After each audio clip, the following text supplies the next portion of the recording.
America's top military officer says the Allies are gaining ground in efforts to retake the Taliban stronghold of Marja, but he calls the operation in southern Afghanistan, I'm quoting him now, messy.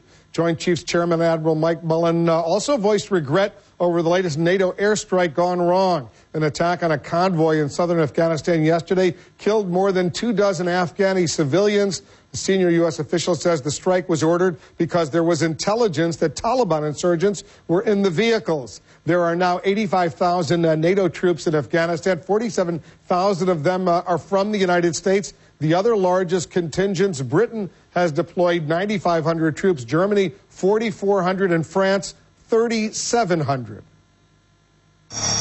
And joining us now, Admiral Giampaolo di Paola. He's the chairman of NATO's military committee. Admiral, thanks very much for coming in. Thank you for inviting me. More Afghan civilians are killed in this latest NATO airstrike. There's been a series of these mishaps. What's the problem?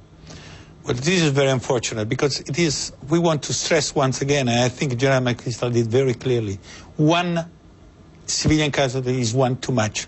We are doing a lot. We are really seriously trying to minimize to the civilian casualty. We will not be happy until that minimizing will mean zero. That needs to be clear to all. But it happens so many times, and it's really annoying, if not irritating. It's destructive to the whole Afghan attitude towards NATO, as you fully appreciate. Yes, I do. But we have also to understand that there's an easy, let's say, to speak and criticize sitting in a chair as we are.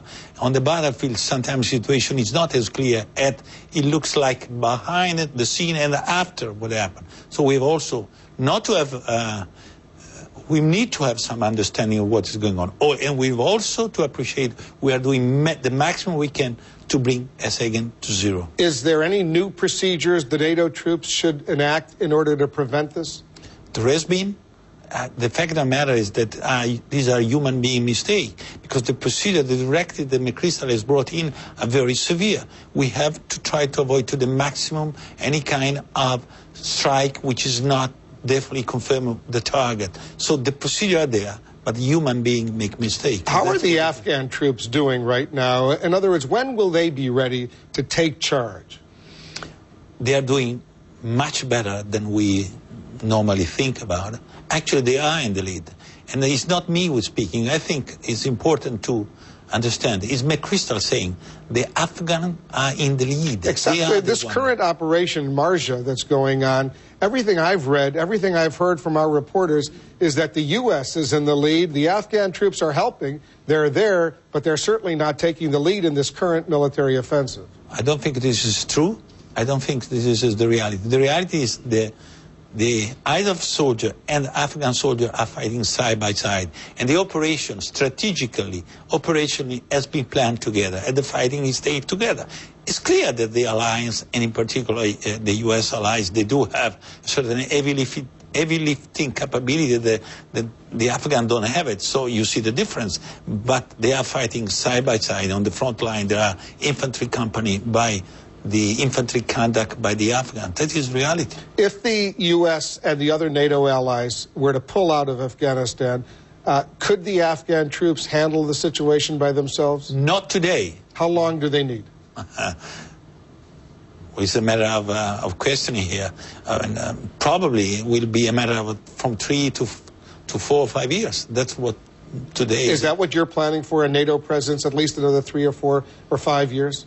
I would say that NATO is expecting to be able to transitioning the responsibility of security to the Afghan security forces progressively as the condition there. We are not in a time-driven process. We are in a condition-based process. And the transition will not be the same all over the country. There will be provinces in which the transition will come sooner, others will come later. But we have to put ourselves in an expectation, certainly, to 3 to 5 years. You know the criticism that's been leveled against NATO, that it's the United States which is building up now to about 100,000 U.S. troops, maybe 45,000 non-U.S. NATO troops, but many of them are restricted in what they can do. They can train Afghan troops, but they really don't go out on combat military offensive operations.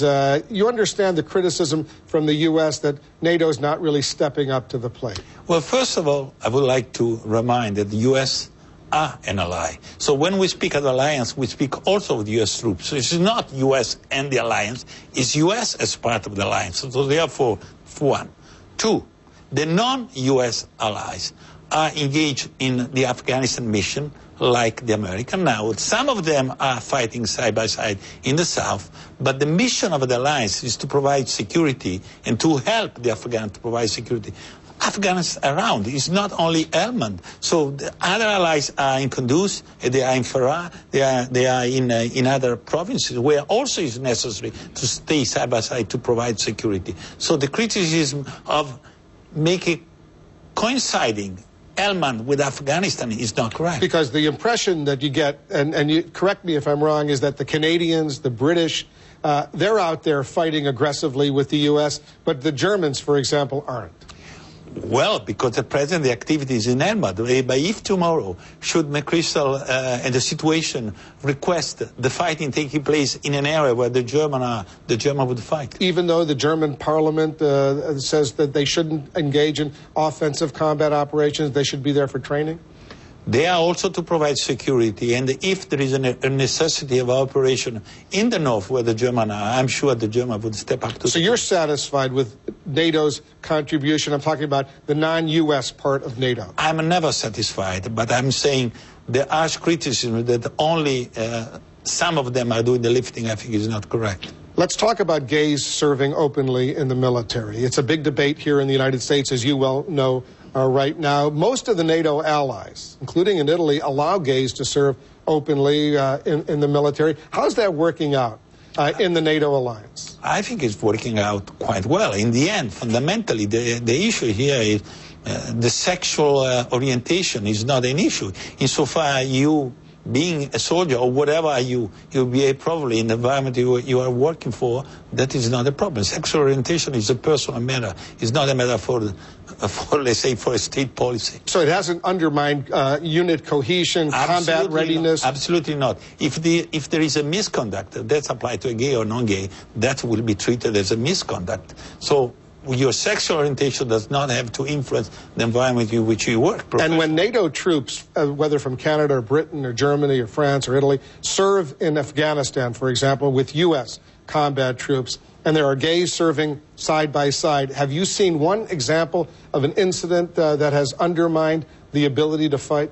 I have not seen it. I'm not aware of it. Of course, I don't know all the cases that might have happened, but I'm not aware of any cases of any relevance. We're almost out of time, but a quick question on Iran. The International Atomic Energy Agency now suspects Iran may be building a nuclear warhead, and there are reports capable of reaching Europe, at least parts of Europe right now. What is NATO doing in terms of preparing for that possibility? Well, at present, as you know, NATO is not directly involved in dealing with the nuclear issue of Iran, but certainly, and we have stated very clearly, we are concerned, NATO is concerned, NATO members are concerned of a potential evolution of the Iranian threat, and therefore the issue of debating the way to counter that threat, including the possibility to have missile defense, is certainly part of the debate in the alliance in this moment.